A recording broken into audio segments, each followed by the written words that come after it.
Minha vida é complicada, cantar é meu compromisso.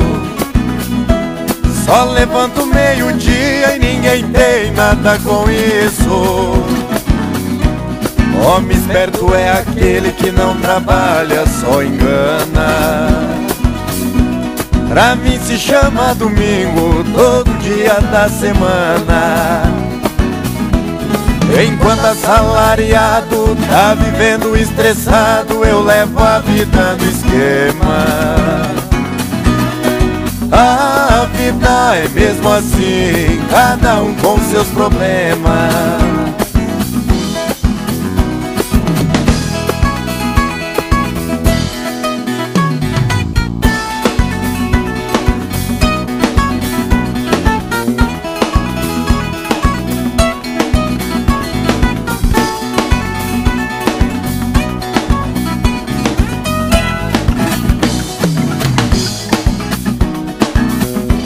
Quase 2 metros de altura, parecendo um furacão. De Mato Grosso a São Carlos, atrás de Festa do Peão. Já fez numa hora e meia, parecia um avião. O nome dele é Getúlio, apelido de Negão. Para quem não conhecia, eu já dei a descrição. Saímos de Rio Preto pra ir Palestina cantar. A sua F1000 preta parecia até voar. Na ultrapassagem de um carro fui obrigado a rezar. Quando ele buzinou, quis falar, mas gaguejou. Sassá, sair e sai da frente, eu vou passar.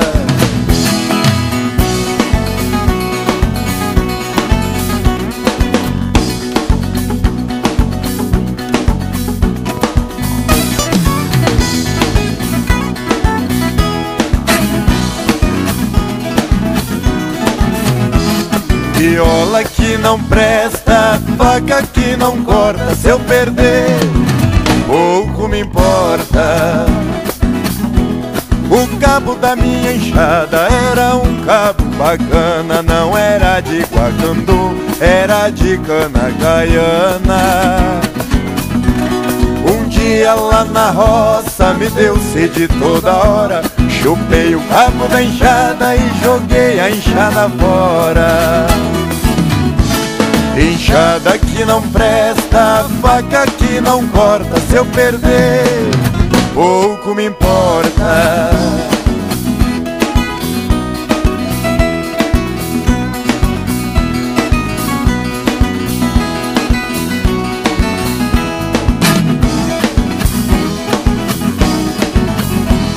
Eu com a minha mulher fizemos uma combinação. Eu vou no pagode, ela não vai não. Sábado passado fui, ela ficou. Sábado que vem ela fica, eu vou.